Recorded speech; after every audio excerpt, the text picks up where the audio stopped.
Bonjour à toutes, bonjour à tous. Je suis donc Philippe Mazza. Pour cette troisième vidéo, une petite présentation vite fait pour ceux qui ne me connaissent pas. Je suis thérapeute en biorésonance et thérapie quantique.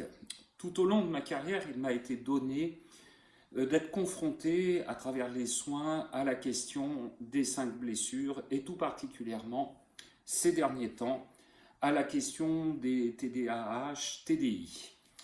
Bon, je vais vous donner ma version personnelle des choses en essayant d'être le plus complet possible, chose que j'espère avoir pu faire dans mon premier essai qui sort, qui s'appelle Au-delà de nos blessures, la pleine conscience. Voilà, je me fais un coup de pub avant d'aborder le sujet.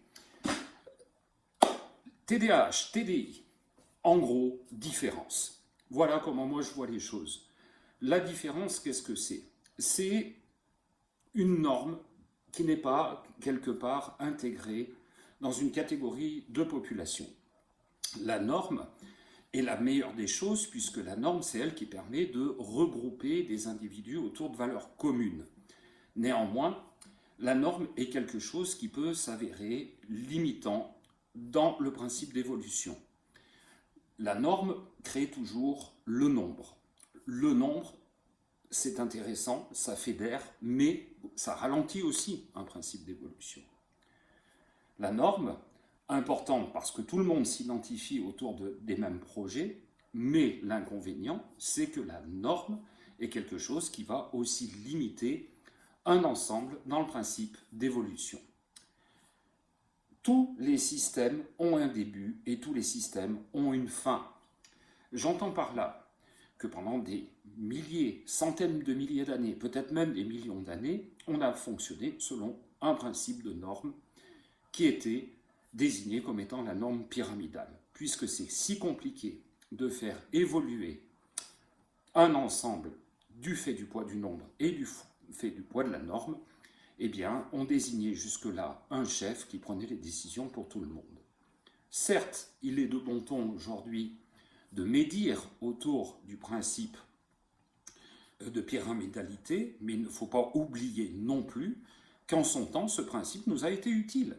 Il a permis de structurer la société, il a permis de nous protéger, peut-être d'intensifier nos échanges, certainement d'explorer des points géographiquement plus éloignés des nôtres, mais il s'avère que ce système protecteur jadis semble aujourd'hui à bout de souffle quand il ne prend pas une position de prédateur. Donc, un système qui arrive à sa fin doit toujours laisser place à un système nouveau, ce qu'on décrit comme étant le nouveau monde. Bien. Que deviennent en attendant ces TDI, ce que moi je qualifie objectivement de gens hors normes, différents? Eh bien, ils vont être la clé d'une évolution sans précédent. Ce qui se joue aujourd'hui est un changement de paradigme humain qui ne peut pas être initié par un ensemble. L'ensemble est trop lourd à la mobilisation, comme je vous l'ai expliqué, poids du nombre, poids de la norme. Donc, il y a une catégorie d'individus que moi j'ai nommé tout simplement différents, qui ne rentrent pas dans la norme, et dont le but va être, en définitive, d'entraîner un mécanisme d'évolution qui va aller jusqu'à changer le cadre institutionnel dans lequel nous évoluons tous. C'est un point essentiel, parce que, à mon avis, l'erreur, ça serait d'essayer de les intégrer dans un ancien système, alors qu'ils sont là pour faire tomber les bases de cet ancien système et en créer un nouveau. En gros, imaginez juste 2 secondes, si toute une tribu de Cro-Magnons disait « Regardez cet individu comme il est bizarre, cet homo sapiens, on va essayer de lui trouver une place ». Ça nous ferait tous rire, ça n'aurait pas de sens. Et pourtant, c'est ce qui est en train de se passer. Avec les institutions type les classes Ulysse, avec des institutions de tentatives d'intégration dans les entreprises, notamment de ces individus atypiques, on est en train d'essayer de faire rentrer dans la boîte à forme, une vieille boîte à forme, une pièce d'un puzzle qui ne rentre pas dedans. Donc, l'erreur fondamentale, cruciale, elle est à cet endroit-là. Le monde change, enfin, la société humaine change, Et il est important que ce changement soit favorisé, soit initié par des gens qui ont une vision d'avance sur ce que va devenir l'humanité. Si nous prenons cette frange d'humanité et que nous l'intégrons dans un système qui ne marche plus, eh bien tout simplement, nous mettons en péril notre propre évolution. Et comme Darwin le disait, ce qui n'évolue pas disparaît. À partir de là, et peut-être que l'on peut faire le lien avec les 5 blessures. On sait que ces TDAH, ces TDI, ces autistes, etc., sont des gens qui sont très exposés à la blessure de rejet par la collectivité.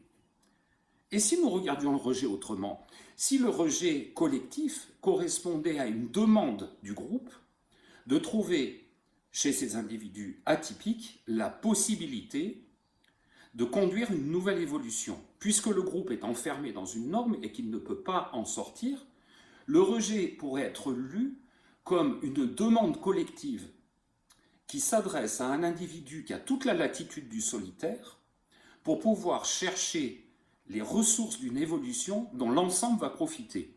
En définitive, c'est, pour moi en tout cas, et dans mon ouvrage, ce qu'il se passe. Le rejet, c'est une invitation à se différencier d'un groupe, d'un ensemble, ou se différencier d'un parent aussi. Ça peut être aussi, pas forcément un rejet collectif, mais un rejet d'une personne à l'autre, pour permettre à un moment un enrichissement de l'évolution de chacun. C'est une invitation fondamentale. Et cette invitation, elle est précieuse. Surtout ne pas tenter d'intégrer des gens qui sont là pour changer l'ensemble du cadre. C'est en cela que je voulais amener mon éclairage. Il est discutable, tout est discutable de toute façon. Et puis comme disait le proverbe, je ne sais plus, ce qui est acquis mérite d'être discuté. Donc à partir de là, j'y vois aucun inconvénient. Mais je voulais amener vraiment cet éclairage qui précise la position de ces individus un peu hypersensibles, hors normes, atypiques. Ils sont là pour nous garantir une évolution vers une nouvelle norme, vers un monde différent, alors qui est à leur image, tout simplement, plus sensible, plus proche de leur cœur, plus proche de la nature, plus à l'écoute de l'intériorité de chacun, et surtout, ces individus ont la capacité de sentir les spécificités de chacun, c'est-à-dire qu'on déclasse un ensemble qui finalement finissait par écraser la différenciation de chaque être pour permettre à l'ensemble, enfin à chacun composite de l'ensemble, de pouvoir recontacter sa propre spécificité. Voilà. Je rappelle donc que toutes ces questions autour des 5 blessures qui conduisent à des traits de conscience, à des positions, au-delà même du schéma spirituel, des positions vraiment, des mécaniques quantiques d'évolution, sont présentes donc dans mon ouvrage que je me fais un peu de pub, que j'invite à découvrir pour ceux que ça intéressera. Voilà, donc Philippe Mazza, en direct avec vous, le plus souvent possible. Je vais essayer de revenir malgré un boulot monstre. À bientôt, je vous embrasse.